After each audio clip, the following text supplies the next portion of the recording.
ಇಂಧನ ಸಚಿವರಾದಂಥ ಮತ್ತು ಬಿಜೆಪಿಯ ಹಿರಿಯ ಮುಖಂಡರಾದಂಥ ಸುನಿಲ್ ಕುಮಾರ್ ನಮ್ಮ ಜೊತೆ ಇರುವಂಥದ್ದು. ಸರ್, ಇಂಧನ ದರವನ್ನು ಹೆಚ್ಚಿಸಿರುವಂಥ ಒಂದು ಕಡೆ ಬೆಲೆ ಏರಿಕೆ ಆಗ್ತಾ ಇರೋದು, ತೆರಿಗೆ ಇಲ್ಲ ಅಂತ ಇವೆಲ್ಲ ಮತ್ತೆ ಇಂಧನ ದರ ಹೆಚ್ಚಿರುವಂಥ ಏನು ಸುತ್ತೆ? ನೋಡಿ, ಸರ್ಕಾರ ಒಂದು ಕಡೆಗೆ ಗೃಹ ಜ್ಯೋತಿ ಎನ್ನುವಂಥ ಯೋಜನೆಯನ್ನು ಕೊಟ್ಕೊಂಡು 58 ಯೂನಿಟನ್ನು ಉಚಿತವಾಗಿ ಕೊಡ್ತೀವಿ ಅಂತ ಒಂದು ಕಡೆ ಹೇಳಿ, ಇನ್ನೊಂದು ಕಡೆ ಕಳೆದ ವರ್ಷವೇ ₹3 ಇದ್ದಂಥ ಯೂನಿಟನ್ನು ₹7 ಕಮರ್ಷಿಯಲ್ ರೇಟನ್ನು ಮಾಡಿ ಭಾಳ ದೊಡ್ಡ ಪ್ರಮಾಣದಲ್ಲಿ ಬೆಲೆ ಏರಿಕೆಯನ್ನು ವಿದ್ಯುತ್ತಿನಲ್ಲಿ ಮಾಡಿದರು.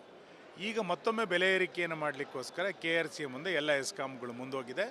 ಸರ್ಕಾರ ಒಂದು ರೀತಿ ಪರೋಕ್ಷವಾಗಿ ತಾತ್ವಿಕ ಒಪ್ಪಿಗೆಯನ್ನು ಇದು ಕೊಟ್ಟಿದೆ. ತಾತ್ವಿಕ ಒಪ್ಪಿಗೆಯನ್ನು ಕೊಡದಲ್ಲೇ KRC ಮುಂದೆ ಎಸ್ಕಾಮ್ಗಳು ಹೋಗಲಿಕ್ಕೆ ಸಾಧ್ಯ ಇಲ್ಲ. ಎರಡನೇದು, ಎಸ್ಕಾಂ ನೌಕರರ ನಿವೃತ್ತಿ ಪಿಂಚಣಿಯನ್ನು ಕೂಡ ಗ್ರಾಹಕರ ಮೇಲೆ ಹೊರಿಸ್ತಾ ಇರುವಂಥದ್ದು. ಪರ್ ಯೂನಿಟಿಗೆ 36 ಪೈಸೆಯನ್ನು ಇವತ್ತು ನಿಗದಿ ಮಾಡಿರುವಂಥದ್ದು ನೋಡಿದಾಗ ಆಶ್ಚರ್ಯ ಆಗಿದೆ. ಸರ್ಕಾರದ ಎಲ್ಲ ಕೆಲಸ ಕಾರ್ಯಗಳು ಇವೆಲ್ಲವನ್ನು ಕೂಡ ಗ್ರಾಹಕರ ಮೇಲೆ ಹೊರೆಯನ್ನು ಹೊರಿಸ್ತಾ ಇರುವಂಥದ್ದು ಅತ್ಯಂತ ದುರಂತದ ಸಂಗತಿ. ಕರ್ನಾಟಕವನ್ನು ತೆರಿಗೆಯ ರಾಜ್ಯವನ್ನಾಗಿ ಮಾಡ್ತಾ ಕರ್ನಾಟಕದ ಜನರಿಗೆ ತೆರಿಗೆಯ ಭಾರವನ್ನು ಹಾಕೋದ್ರಲ್ಲಿ ಸಿದ್ದರಾಮಯ್ಯ ಇವತ್ತು ನಿಪುಣರಾಗಿದ್ದಾರೆ. ಎಲ್ಲ ಬೆಲೆ ಏರಿಕೆಗಳನ್ನು ಗಗನಕ್ಕೇರಿಸಿ ಜನಜೀವನದ ಬದುಕು ದುಸ್ತರ ಆಗುವಂಥ ಪರಿಸ್ಥಿತಿ ಇವತ್ತು ನಿರ್ಮಾಣ ಆಗಿದೆ. ಮಾಜಿ ಇಂಧನ ಸಚಿವರಾದಂಥ ಮತ್ತು ಬಿಜೆಪಿಯ ಹಿರಿಯ ಮುಖಂಡರಾದಂಥ ಸುನಿಲ್ ಕುಮಾರ್ ನಮ್ಮ ಜೊತೆ ಇರುವಂಥದ್ದು. ಸರ್, ಇಂಧನ ದರವನ್ನು ಹೆಚ್ಚಿಸಿರುವಂಥ ಒಂದು ಕಡೆ ಬೆಲೆ ಏರಿಕೆ ಆಗ್ತಾ ಇರೋದು, ತೆರಿಗೆ ಇಲ್ಲ ಅಂತ ಇವೆಲ್ಲ ಮತ್ತೆ ಇಂಧನ ದರ ಹೆಚ್ಚಿರುವಂಥ ಏನು ಸುತ್ತೆ? ನೋಡಿ, ಸರ್ಕಾರ ಒಂದು ಕಡೆಗೆ ಗೃಹ ಜ್ಯೋತಿ ಎನ್ನುವಂಥ ಯೋಜನೆಯನ್ನು ಕೊಟ್ಕೊಂಡು 58 ಯೂನಿಟನ್ನು ಉಚಿತವಾಗಿ ಕೊಡ್ತೀವಿ ಅಂತ ಒಂದು ಕಡೆ ಹೇಳಿ, ಇನ್ನೊಂದು ಕಡೆ ಕಳೆದ ವರ್ಷವೇ ₹3 ಇದ್ದಂಥ ಯೂನಿಟನ್ನು ₹7 ಕಮರ್ಷಿಯಲ್ ರೇಟನ್ನು ಮಾಡಿ ಭಾಳ ದೊಡ್ಡ ಪ್ರಮಾಣದಲ್ಲಿ ಬೆಲೆ ಏರಿಕೆಯನ್ನು ವಿದ್ಯುತ್ತಿನಲ್ಲಿ ಮಾಡಿದರು. ಈಗ ಮತ್ತೊಮ್ಮೆ ಬೆಲೆ ಏರಿಕೆಯನ್ನು ಮಾಡಲಿಕ್ಕೋಸ್ಕರ KRC ಮುಂದೆ ಎಲ್ಲ ಎಸ್ಕಾಮ್ಗಳು ಮುಂದೋಗಿದೆ. ಸರ್ಕಾರ ಒಂದು ರೀತಿ ಪರೋಕ್ಷವಾಗಿ ತಾತ್ವಿಕ ಒಪ್ಪಿಗೆಯನ್ನು ಇದು ಕೊಟ್ಟಿದೆ. ತಾತ್ವಿಕ ಒಪ್ಪಿಗೆಯನ್ನು ಕೊಡದಲ್ಲೇ KRC ಮುಂದೆ ಎಸ್ಕಾಮ್ಗಳು ಹೋಗಲಿಕ್ಕೆ ಸಾಧ್ಯ ಇಲ್ಲ. ಎರಡನೇದು, ಎಸ್ಕಾಂ ನೌಕರರ ನಿವೃತ್ತಿ ಪಿಂಚಣಿಯನ್ನು ಕೂಡ ಗ್ರಾಹಕರ ಮೇಲೆ ಹೊರಿಸ್ತಾ ಇರುವಂಥದ್ದು. ಪರ್ ಯೂನಿಟಿಗೆ 36 ಪೈಸೆಯನ್ನು ಇವತ್ತು ನಿಗದಿ ಮಾಡಿರುವಂಥದ್ದು ನೋಡಿದಾಗ ಆಶ್ಚರ್ಯ ಆಗಿದೆ. ಸರ್ಕಾರದ ಎಲ್ಲ ಕೆಲಸ ಕಾರ್ಯಗಳು ಇವೆಲ್ಲವನ್ನು ಕೂಡ ಗ್ರಾಹಕರ ಮೇಲೆ ಹೊರೆಯನ್ನು ಹೊರಿಸ್ತಾ ಇರುವಂಥದ್ದು ಅತ್ಯಂತ ದುರಂತದ ಸಂಗತಿ.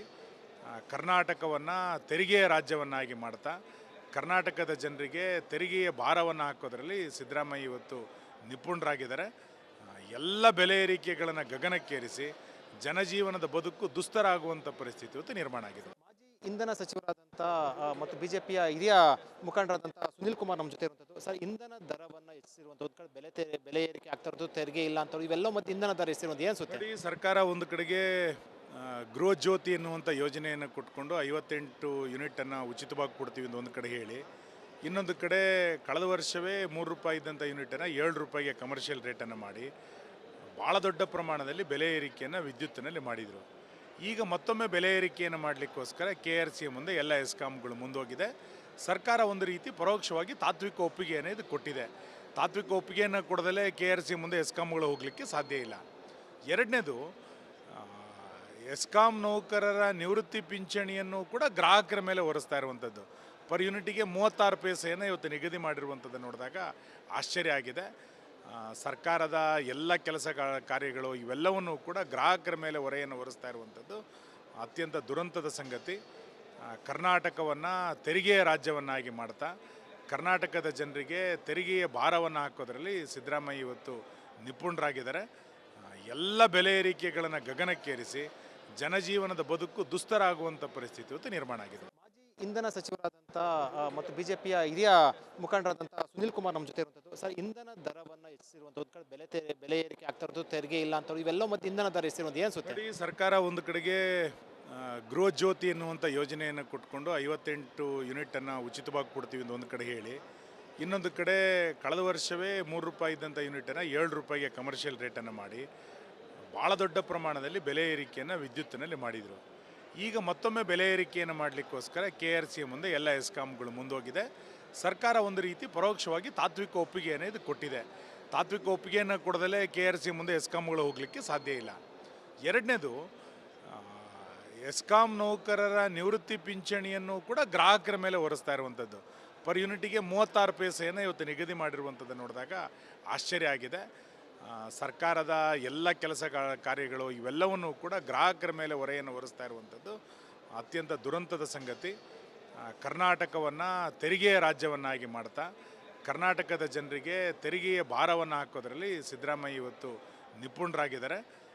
ಎಲ್ಲ ಬೆಲೆ ಏರಿಕೆಗಳನ್ನು ಗಗನಕ್ಕೇರಿಸಿ ಜನಜೀವನದ ಬದುಕು ದುಸ್ತರ ಆಗುವಂಥ ಪರಿಸ್ಥಿತಿ ಇವತ್ತು ನಿರ್ಮಾಣ ಆಗಿದೆ. ಮಾಜಿ ಇಂಧನ ಸಚಿವರಾದಂಥ ಮತ್ತು ಬಿಜೆಪಿಯ ಹಿರಿಯ ಮುಖಂಡರಾದಂಥ ಸುನಿಲ್ ಕುಮಾರ್ ನಮ್ಮ ಜೊತೆ ಇರುವಂಥದ್ದು. ಸರ್, ಇಂಧನ ದರವನ್ನು ಹೆಚ್ಚಿಸಿರುವಂಥ ಒಂದು ಕಡೆ ಬೆಲೆ ಏರಿಕೆ ಆಗ್ತಾ ಇರೋದು, ತೆರಿಗೆ ಇಲ್ಲ ಅಂತ ಇವೆಲ್ಲ ಮತ್ತು ಇಂಧನ ದರ ಹೆಚ್ಚಿರುವಂಥ ಏನು ಸುತ್ತೆ? ನೋಡಿ, ಸರ್ಕಾರ ಒಂದು ಕಡೆಗೆ ಗೃಹ ಜ್ಯೋತಿ ಎನ್ನುವಂಥ ಯೋಜನೆಯನ್ನು ಕೊಟ್ಕೊಂಡು 58 ಯೂನಿಟನ್ನು ಉಚಿತವಾಗಿ ಕೊಡ್ತೀವಿ ಅಂತ ಒಂದು ಕಡೆ ಹೇಳಿ, ಇನ್ನೊಂದು ಕಡೆ ಕಳೆದ ವರ್ಷವೇ ₹3 ಇದ್ದಂಥ ಯೂನಿಟನ್ನು ₹7 ಕಮರ್ಷಿಯಲ್ ರೇಟನ್ನು ಮಾಡಿ ಭಾಳ ದೊಡ್ಡ ಪ್ರಮಾಣದಲ್ಲಿ ಬೆಲೆ ಏರಿಕೆಯನ್ನು ವಿದ್ಯುತ್ತಿನಲ್ಲಿ ಮಾಡಿದರು.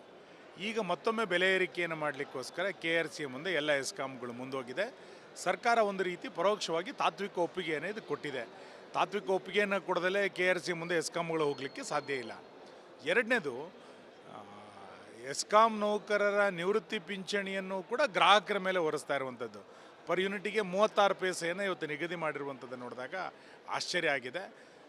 ಸರ್ಕಾರದ ಎಲ್ಲ ಕೆಲಸ ಕಾರ್ಯಗಳು ಇವೆಲ್ಲವನ್ನೂ ಕೂಡ ಗ್ರಾಹಕರ ಮೇಲೆ ಹೊರೆಯನ್ನು ಹೊರಿಸ್ತಾ ಇರುವಂಥದ್ದು ಅತ್ಯಂತ ದುರಂತದ ಸಂಗತಿ. ಕರ್ನಾಟಕವನ್ನು ತೆರಿಗೆಯ ರಾಜ್ಯವನ್ನಾಗಿ ಮಾಡ್ತಾ ಕರ್ನಾಟಕದ ಜನರಿಗೆ ತೆರಿಗೆಯ ಭಾರವನ್ನು ಹಾಕೋದ್ರಲ್ಲಿ ಸಿದ್ದರಾಮಯ್ಯ ಇವತ್ತು ನಿಪುಣರಾಗಿದ್ದಾರೆ.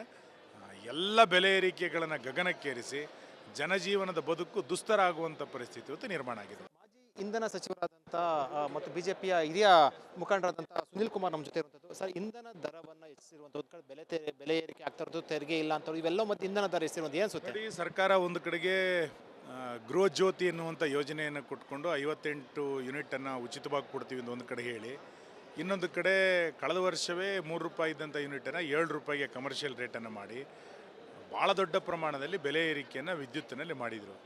ಈಗ ಮತ್ತೊಮ್ಮೆ ಬೆಲೆ ಏರಿಕೆಯನ್ನು ಮಾಡಲಿಕ್ಕೋಸ್ಕರ KRC ಮುಂದೆ ಎಲ್ಲ ಎಸ್ಕಾಮ್ಗಳು ಮುಂದೋಗಿದೆ. ಸರ್ಕಾರ ಒಂದು ರೀತಿ ಪರೋಕ್ಷವಾಗಿ ತಾತ್ವಿಕ ಒಪ್ಪಿಗೆಯನ್ನು ಇದು ಕೊಟ್ಟಿದೆ. ತಾತ್ವಿಕ ಒಪ್ಪಿಗೆಯನ್ನು ಕೊಡದಲ್ಲೇ KRC ಮುಂದೆ ಎಸ್ಕಾಮ್ಗಳು ಹೋಗಲಿಕ್ಕೆ ಸಾಧ್ಯ ಇಲ್ಲ.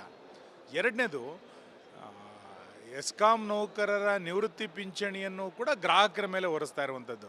ಪರ್ ಯೂನಿಟಿಗೆ 36 ಪೈಸೆಯನ್ನು ಇವತ್ತು ನಿಗದಿ ಮಾಡಿರುವಂಥದ್ದು ನೋಡಿದಾಗ ಆಶ್ಚರ್ಯ ಆಗಿದೆ. ಸರ್ಕಾರದ ಎಲ್ಲ ಕೆಲಸ ಕಾರ್ಯಗಳು ಇವೆಲ್ಲವನ್ನೂ ಕೂಡ ಗ್ರಾಹಕರ ಮೇಲೆ ಹೊರೆಯನ್ನು ಹೊರಿಸ್ತಾ ಇರುವಂಥದ್ದು ಅತ್ಯಂತ ದುರಂತದ ಸಂಗತಿ.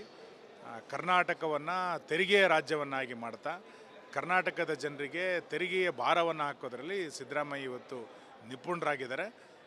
ಎಲ್ಲ ಬೆಲೆ ಏರಿಕೆಗಳನ್ನು ಗಗನಕ್ಕೇರಿಸಿ ಜನಜೀವನದ ಬದುಕು ದುಸ್ತರ ಆಗುವಂಥ ಪರಿಸ್ಥಿತಿ ಇವತ್ತು ನಿರ್ಮಾಣ ಆಗಿದೆ. ಮಾಜಿ ಇಂಧನ ಸಚಿವರಾದಂಥ ಮತ್ತು ಬಿಜೆಪಿಯ ಹಿರಿಯ ಮುಖಂಡರಾದಂಥ ಸುನಿಲ್ ಕುಮಾರ್ ನಮ್ಮ ಜೊತೆ ಇರುವಂಥದ್ದು. ಸರ್, ಇಂಧನ ದರವನ್ನು ಹೆಚ್ಚಿಸಿರುವಂಥ ಒಂದು ಕಡೆ ಬೆಲೆ ಏರಿಕೆ ಆಗ್ತಾ ಇರೋದು, ತೆರಿಗೆ ಇಲ್ಲ ಅಂತ ಇವೆಲ್ಲ ಮತ್ತು ಇಂಧನ ದರ ಹೆಚ್ಚಿರುವಂಥ ಏನು ಸುತ್ತೆ? ನೋಡಿ, ಸರ್ಕಾರ ಒಂದು ಕಡೆಗೆ ಗೃಹ ಜ್ಯೋತಿ ಎನ್ನುವಂಥ ಯೋಜನೆಯನ್ನು ಕೊಟ್ಕೊಂಡು 58 ಯೂನಿಟನ್ನು ಉಚಿತವಾಗಿ ಕೊಡ್ತೀವಿ ಅಂತ ಒಂದು ಕಡೆ ಹೇಳಿ, ಇನ್ನೊಂದು ಕಡೆ ಕಳೆದ ವರ್ಷವೇ ₹3 ಇದ್ದಂಥ ಯೂನಿಟನ್ನು ₹7 ಕಮರ್ಷಿಯಲ್ ರೇಟನ್ನು ಮಾಡಿ ಭಾಳ ದೊಡ್ಡ ಪ್ರಮಾಣದಲ್ಲಿ ಬೆಲೆ ಏರಿಕೆಯನ್ನು ವಿದ್ಯುತ್ತಿನಲ್ಲಿ ಮಾಡಿದರು.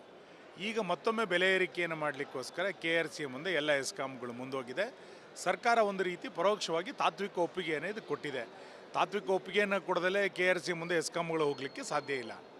ಎರಡನೇದು, ಎಸ್ಕಾಂ ನೌಕರರ ನಿವೃತ್ತಿ ಪಿಂಚಣಿಯನ್ನು ಕೂಡ ಗ್ರಾಹಕರ ಮೇಲೆ ಹೊರಿಸ್ತಾ ಇರುವಂಥದ್ದು. ಪರ್ ಯೂನಿಟಿಗೆ 36 ಪೈಸೆಯನ್ನು ಇವತ್ತು ನಿಗದಿ ಮಾಡಿರುವಂಥದ್ದು ನೋಡಿದಾಗ ಆಶ್ಚರ್ಯ ಆಗಿದೆ. ಸರ್ಕಾರದ ಎಲ್ಲ ಕೆಲಸ ಕಾರ್ಯಗಳು ಇವೆಲ್ಲವನ್ನೂ ಕೂಡ ಗ್ರಾಹಕರ ಮೇಲೆ ಹೊರೆಯನ್ನು ಹೊರಿಸ್ತಾ ಇರುವಂಥದ್ದು ಅತ್ಯಂತ ದುರಂತದ ಸಂಗತಿ. ಕರ್ನಾಟಕವನ್ನು ತೆರಿಗೆಯ ರಾಜ್ಯವನ್ನಾಗಿ ಮಾಡ್ತಾ ಕರ್ನಾಟಕದ ಜನರಿಗೆ ತೆರಿಗೆಯ ಭಾರವನ್ನು ಹಾಕೋದ್ರಲ್ಲಿ ಸಿದ್ದರಾಮಯ್ಯ ಇವತ್ತು ನಿಪುಣರಾಗಿದ್ದಾರೆ. ಎಲ್ಲ ಬೆಲೆ ಏರಿಕೆಗಳನ್ನು ಗಗನಕ್ಕೇರಿಸಿ ಜನಜೀವನದ ಬದುಕು ದುಸ್ತರ ಆಗುವಂಥ ಪರಿಸ್ಥಿತಿ ಇವತ್ತು ನಿರ್ಮಾಣ ಆಗಿದೆ.